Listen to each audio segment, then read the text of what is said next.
جس میں میرے آقا نے بیان فرما دیا ہے کہ اللہ اس کو ہدایت نصیب فرما اور ہدایت کے ساتھ ثابت قدمی نصیب فرما اور اس کے ذریعے لوگوں کو ہدایت نصیب فرما، تو فرماتے ہیں اس حدیث کے مقابلے میں اس جاہل کی بات مانوں، اس فاسق کی بات مانوں جو معاذ اللہ ثم معاذ اللہ اپنے ممبر و محراب اور اپنے 4 دیواری کمرے میں بیٹھ کر معاذ اللہ صحابہ کی گستاخی کر رہا ہو، امیر معاویہ کے خلاف بول رہا ہو، تو الحمدللہ ہمارا یہ عقیدہ ہے ہر صحابی نبی علی اور معاویہ، تو الحمدللہ ہم حضرت علی کو بھی جنتی مانتے ہیں، امیر معاویہ کو بھی جنتی مانتے ہیں۔ اور آپ کہیں کیا سمجھے؟ البدایہ والنہایہ پڑھیں، بہت بڑی معتبر ترین کتاب سمجھی جاتی ہے البدایہ والنہایہ ابن کثیر کی، اور ایسی معتبر ترین کتاب ہے، بڑے بڑے علماء اس کتاب کے حوالے دیتے ہیں، عربی کتاب ہے البدایہ والنہایہ، اس میں روایت موجود ہے حضرت امیر معاویہ رضی اللہ تعالیٰ عنہ کے سامنے ایک دن حضرت علی المرتضیٰ کا ذکر ہوا، امیر معاویہ کے سامنے حضرت علی کا ذکر ہوا، حضرت علی المرتضیٰ اس وقت موجود نہیں ہے، تو حضرت امیر معاویہ نے جیسی حضرت علی المرتضیٰ کا ذکر سنا تو آپ فرماتے ہیں میں کہتا ہوں آپ چپ ہو جائیں، حضرت امیر معاویہ فرماتے ہیں آپ خاموش ہو جائیں، میں حضرت علی کا ذکر کرتا ہوں، اور فرماتے ہیں میں یہ کہتا ہوں علی جب بولتا تھا نا تو آواز ایسی لگتی تھی جیسے کوئی شیر گرج رہا ہے، علی جب بولتا ہے، امیر معاویہ فرما رہا میں بیان کرتا ہوں کہ علی کی شان کیا ہے، فرماتے جب وہ بولتا تھا تو ایسا لگتا تھا آواز شیر کی طرح گرج رہا ہے، شیر کی طرح گرجدار اور بھاری آواز ہے علی المرتضیٰ کی، اور فرماتے ہیں جب علی ظاہر ہوتا تھا لوگوں میں آتا تھا تو چہرہ ایسا چمکتا تھا جیسے کوئی چاند چمک رہا ہے، ایسا چہرہ چمکتا ہے۔ کون بیان کر رہا ہے؟ امیر معاویہ فرماتے جب علی ظاہر ہوتا تھا ایسا چمکتا تھا جیسا چاند چمکتا ہے، اور فرماتے جب علی عطا کرتا تھا تو ایسا عطا کرتا تھا جیسے بارش کے قطرے تم گن نہیں سکتے، ایسی علی کی عطاؤں کا بھی شمار نہیں کر سکتے ہو، ایسا عطا کرتا تھا۔ اور اب فرمایا اب کوئی تم میں سے ہے کھڑا ہو جائے، حضرت امیر معاویہ فرماتے یہ تو میں نے بیان کر دیا ہے، تم میں کوئی شعر پڑھنے والا ہے، کوئی سخن جانتا ہے، زبان اچھی استعمال کرنا جانتا ہے، وہ کھڑا ہو جائے اور علی کی شان بیان کرے۔ تو چند لوگ کھڑے ہو گئے، حضرت علی المرتضیٰ رضی اللہ عنہ کی شان میں اشعار پڑھنے لگے، تو حضرت امیر معاویہ نے فرمایا تم ایک شعر پڑھو گے بدلے میں امیر معاویہ 1000 درہم تمہیں عطا فرما رہا ہوگا،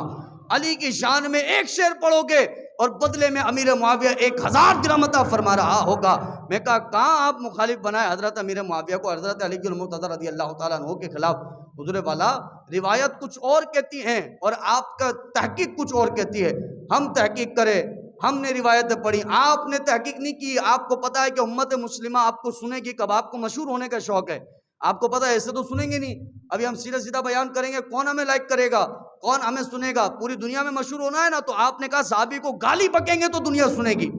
صحابی کو برا بھلا کہیں گے تو دنیا سنے گی، امیر معاویہ کے خلاف بولیں گے تو دنیا سنے گی، شان میں بولیں گے تو وہ تو سبھی بول رہے ہیں، کون سنے گا؟ کوئی عدیل رضا اکیلا حیدرآباد میں خطاب کرنے والا ہے، ہر مسجد میں خطاب ہو رہا ہے، لیکن لوگ اس سے زیادہ سنتے ہیں بھائی اس کی بات سنتے ہیں، یہ نہیں لے کر آیا ہے، اس کی تحقیق ہے۔ کیا تحقیق؟ قرآن و حدیث کے خلاف جا رہے ہیں آپ تحقیق کی بات کر کے، رسول اللہ کی حدیثوں کے خلاف جا رہے ہیں آپ، زیادہ جاننے والے اتنے بڑے بڑے محدثوں کے نام لے رہا ہوں، ابن حجر مکی فرما رہے ہیں، شیخ عبدالحق محدث دہلوی آپ کی اوقات کیا ہے؟ یہ عربی دان تھے، خدا کی قسم جو معاویہ رضی اللہ عنہ کی شان میں گستاخی کرے نا، وہ ان محدثوں کی عربی کتابوں کا ترجمہ بھی نہیں کر سکتے۔ آپ ان کو یہ کہیں نا بھئی یہ عربی عبارت ہے، قرآن کی آیت نہیں بات کر رہا، عربی عبارت ہے، اس کا ترجمہ کریں، ترجمہ نہیں کر سکیں گے۔ حدیث مبارکہ عربی، میرے پاس ٹوٹل حدیث کی کتابیں عربی ہیں، آپ آ جائیے حدیث مبارکہ کھول کے رکھیں اور کہا حضور اس عبارت کا عربی میری زبان نہیں، میری زبان تو اردو ہے، لیکن مجھے ترجمہ کرنا پڑے گا، علماء کا کام ہی یہی ہے، ہمارا کام ہے، ہمیں سکھایا گیا ہمیں درس نظامی میں۔ لیکن ایسے جوہلا کی بات کر رہا ہوں جنہیں صرف فیمس ہونے کا شوق ہوتا ہے، مشہور ہونے کا شوق ہوتا ہے، ان کے سامنے آپ عربی کتاب رکھیں گے نا اور کہا حضور پوری کتاب پڑھ کے نہیں بتا، یہ ایک لائن کا ترجمہ کر کے بتا، بس کیا ترجمہ ہے؟ ترجمہ نہیں کر سکتے، خدا کی قسم۔ یہ فیصلے کریں گے صحابہ کرام علیہم الرضوان کے لیے، یہ فیصلے کریں گے آج امیر معاویہ رضی اللہ تعالیٰ عنہ کے لیے۔ تو بات فقط اتنی ہے کہ امیر معاویہ کوئی حضرت علی المرتضیٰ کے خلاف کبھی زندگی میں بھی خلاف نہیں تھے، اور ایک دن حضرت امیر معاویہ رضی اللہ تعالیٰ عنہ کی محفل کے اندر حضرت علی المرتضیٰ رضی اللہ تعالیٰ عنہ کا ذکر ہوا ہے، اور ذکر بھی کیسا عالی شان ہوا ہے کہ ایک شخص حضرت امیر معاویہ کے پاس آیا اور کہنے لگا حضور والا حضرت علی المرتضیٰ کے دور خلافت کے اندر میں نے اپنی بیوی کو کسی طرح سے طلاق دے دی تھی، مسئلہ سمجھ نہیں آیا بڑے بڑے علماء کو، تو میں حضرت علی کے پاس آ گیا، اور میں نے کہا حضور میں نے اس طرح سے طلاق دی ہے، آپ سے بڑا عالم تو کوئی یہاں پہ نظر نہیں آ رہا، کیونکہ حضور نے دارالحکمت آپ کو فرمایا ہے، حضور نے آپ کو علم کا دروازہ فرمایا ہے۔ تو آقا کریم صلی اللہ تعالیٰ علیہ وآلہ وسلم کے صحابی حضرت علی المرتضیٰ نے جب غور و فکر کیا تو غور و فکر کر کے اس کو طلاق کا مسئلہ دے دیا کہ تجھے طلاق واقع ہو چکی ہے، یہی صحیح مسئلہ ہے، اور اب تو اپنی بیوی سے علیحدگی اختیار کر۔ لیکن اس بندے کو حضرت علی المرتضیٰ کے فیصلے پر ہمیشہ شک رہا، یہاں تک کہ امیر معاویہ رضی اللہ تعالیٰ عنہ کا دور خلافت آ گیا۔ اب وہی مسئلہ لے کر حضرت امیر معاویہ کے پاس آیا اور آ کر کہنے لگا حضور والا یہ طلاق کا مسئلہ ہے، آپ سے پہلے جب حضرت علی کا دور خلافت تھا میں ان کے پاس یہ مسئلہ لے کر گیا تھا، اور میں نے جا کر ان سے کہا تھا کہ حضور والا یہ مسئلہ میرا حل فرمائے، تو حضرت علی نے مجھے طلاق کا حکم دے دیا تھا، آپ بیان فرمائیں کہ میری طلاق واقع ہوئی کہ نہیں ہوئی۔ تو حضرت امیر معاویہ رضی اللہ تعالیٰ عنہ نے مسئلہ دیکھا، غور و فکر کیا، غور و فکر کرنے کے بعد اپنا جواب دیا۔ کیا کہنے لگے؟ فرماتے میرا جواب یہ ہے کہ جو ہمارے قاضی علی نے فیصلہ کر دیا ہے وہی فیصلہ امیر معاویہ کا ہے۔ میرا جواب کیا ہے؟ جو ہمارے قاضی علی المرتضیٰ نے فیصلہ کر دیا تھا وہی فیصلہ آج امیر معاویہ رضی اللہ تعالیٰ عنہ کا ہے۔ اور فرمانے لگے، اب ایک شخص کھڑا ہوا کہنے لگا حضور والا کیا آل سفیان، یعنی حضرت سفیان رضی اللہ تعالیٰ عنہ، ابو سفیان حضرت امیر معاویہ کے والد ہیں، فرماتے ہیں کہ آل سفیان آل علی سے افضل نہیں؟ تو حضرت امیر معاویہ رضی اللہ تعالیٰ عنہ ارشاد فرماتے ہیں تو آل کی بات کرتا ہے، حضرت علی کے جو قدم ہیں ان کے جو نقش ہیں، یعنی جو قدم مٹی پر پڑ جائیں اور مٹی پر جو نقش آ جائے، فرماتے خدا کی قسم اس نقش کے برابر بھی آل سفیان اور معاویہ نہیں ہو سکتا ہے، اس قدموں کے نقش کے برابر۔ حضرت معاویہ فرما رہے علی جان آپ سمجھتے کہ آپ کیا محبت کرتے حضرت علی المرتضیٰ سے، جو محبت امیر معاویہ فرماتے ہیں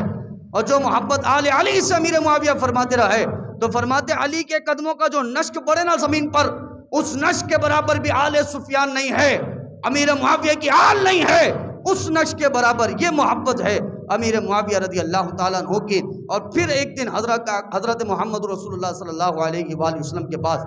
حضرت ابو بکر صدیق بھی ہیں، عمر فاروق بھی ہیں، عثمان غنی، بہت لمبا ٹاپک ہے حضور والا، مجھے وقت نہیں مل پاتا، بہت لمبا ٹاپک ہے، بہت کچھ پڑھا ہے لیکن بیان نہیں کر سکتا، وقت نہیں ہے۔ حضرت ابو بکر صدیق موجود ہیں، حضرت عمر فاروق موجود ہے، عثمان غنی موجود ہیں، حضرت علی بھی موجود ہیں، امیر معاویہ رضی اللہ تعالیٰ عنہ آ گئے۔ میرا آقا کریم صلی اللہ تعالیٰ علیہ وآلہ وسلم نے پوچھا ہے، تاریخ ابن عساکر کتاب کا حوالہ جس کتاب میں یہ موجود ہے، پوری روایت موجود ہے، تو حضرت محمد رسول اللہ صلی اللہ علیہ وآلہ وسلم نے پوچھا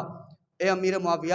کیا تو علی سے محبت کرتا ہے؟ ڈائریکٹ پوچھا حضور نے، کیا تو علی سے محبت کرتا ہے؟ حضرت امیر معاویہ رضی اللہ تعالیٰ عنہ نے فرمایا جی ہاں یا رسول اللہ میں حضرت علی المرتضیٰ سے محبت فرماتا ہوں۔ میرے آقا نے فرمایا ان قریب تمہارے درمیان ایک معاملہ پیش آئے گا، جنگ ہوگی ان قریب۔ اور حضور نے فرمایا اللہ تبارک و تعالیٰ کی طرف سے یہ آزمائش ہوگی، اللہ آزمائے گا، یہ آزمائش ہے، تمہیں آزمائے گا، ان قریب جنگ ہوگی تمہارے درمیان۔ تو حضرت امیر معاویہ نے فرمایا حضور اس وقت کیا کرنا ہے؟ آقا کریم صلی اللہ تعالیٰ علیہ وآلہ وسلم نے ارشاد فرمایا اللہ تبارک و تعالیٰ دونوں فریقین کو معاف فرما دے گا، دونوں فریقین جو آپس میں لڑیں گے اللہ دونوں کو معاف فرما دے گا، اللہ تبارک و تعالیٰ دونوں سے راضی ہوگا۔ حضرت امیر معاویہ نے فرمایا یا رسول اللہ اگر یہی بات ہے تو معاویہ اللہ کی رضا میں راضی ہو چکا ہے، جیسا میرا رب چاہتا ہے ویسا ہی ہونا ہے۔ تو علی جان اللہ معاف فرما دے گا، اللہ راضی ہو، اللہ تبارک و تعالیٰ کرے گا، آپ معاف کرنے والے کون؟ میرا سوال یہ ہے حضرت امیر معاویہ سے غلطی ہوئی، آپ سزا دینے والے کون؟